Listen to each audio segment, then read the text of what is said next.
پر مخ دی خوان کړي مسلمانان دا نازک ژیره پچړو مباسل کرم مبارک ژیره پچړو مباسل کرم مبارک ژیره. السلام علیکم ورحمة الله وبرکاته. احمد نصیر احمدی د هلمند له ولایت څخه سلامونه رالیږلي او د سلام نه یې وروسته لیکلي چې زه یوه پوښتنه لرم. پوښتنه مې دا ده، څوک چې ګیرې ته شکنځل کوي د دې سړي حکم د اسلام له نظره څه دی؟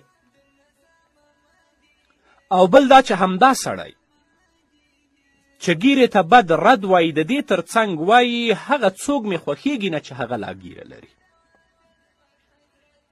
بحر رایق په 5م جلد کې په 121 صفحه کې لیکي ویکفر باستخفافه بسنة من السنن. د نبی کریم صلی الله علیه وسلم په سنتو کې که څوک یو سنت ته په سپکه سترګه وګوري هغه سپک وګڼي دا سړی کافر دی، د اسلام له دایرې نه خارج دی. ګیره خو لا پرېږده چې د دې پرېښودل د اسلام په مقدس دین کې واجب دي او دا د ټولو انبیاو علیهم الصلاة والسلام سنت. هغه مسواک چې تیره اخلي د اوداسه په وخت کې یا د مانځه نه مخکې په خولې کې وهي دا د محمد رسول الله سنت دی. که همدغه مسواک ته څوک سپکاوی وکړي او په سپکه سترګه ورته وګوري کافر دی، د اسلام له دایرې نه خارج دی. همدارنګه هندیه په 2م جلد کې په 263 صفحه کې لیکي من لم یقر ببعض الانبیاء او لم یرض بسنة من سنن المرسلین فقد کفر. که څوک په انبیاو کې یو نبی هم ونه مني دا کافر دی. او که څوک د انبیاو علیهم الصلاة والسلام په سنتو کې په یو سنت باندې هم راضي نه وي دا سړی کافر دی. نو که یو سړی ګیرې ته شکنځل کوي، ګیرې ته بد رد وایي او د دې تر څنګ دا وایي هغه کسان مې لا نه خوښیږي چې هغوی ګیره پریښي، خوښیږي نه دې لپاره چې ګیره لري که نه، یعنې ګیرې ته په سپکه سترګه باندې ګوري، دې سړي ته موږ کله هم مسلمان نشو ویلی. نو که یو کس ګیرې ته بد رد وایي، ګیرې ته په سپکه سترګه باندې ګوري، دا سړی کافر دی. د ده او د ده د مېرمنې تر منځ هغه کومه علاقه د نکاح چې وه هغه ختمه شو، ځکه هغه مسلمانه ده، دا کافر دی او د مسلمانې او د کافر تر منځ خو نکاح نه کیږي، ځکه په نکاح کې اسلام د زوجینو شرط دی چې دواړه به مسلمان وي. هو که چا داسې کړي وي پښیمانه شي بیرته د سره کلمه ووایي توبه وباسي، نو کومه میرمن چې د ده ده هغې میرمن سره به بیرته تجدید د نکاح کوي، د سره به نکاح تړي، د سره به هغې میرمنې لپاره مهر ټاکي. ډیری خویندې په کورونو کې شته دی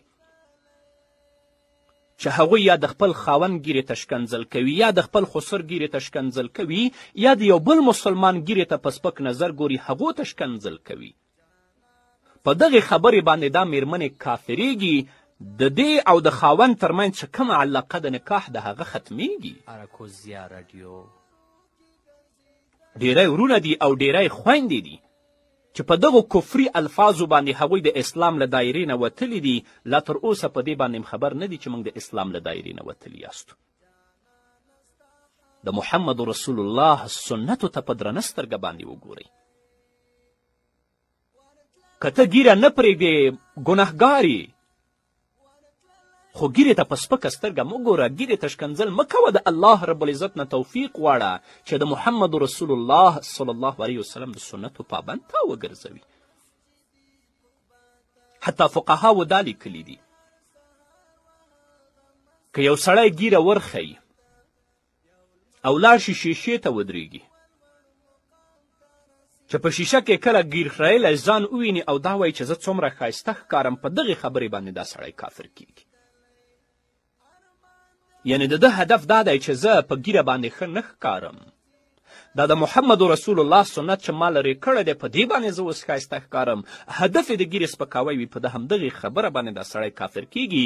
کومه علاقه د نکاح چې د ده او د ده د میرمنې ترمنځ د هغه ختمه شوه. څومره کسان دي چې ګیرو ته ښکنځلې وکړي، څومره کسان دي چې د محمد رسول الله سنتو ته یې په سپکه سترګه باندې وکتل.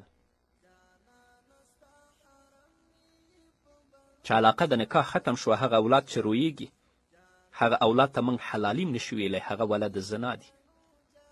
بس الله رب العزت دې زموږ په حال باندې رحم وکړي، الله دې موږ ته هدایت وکړي.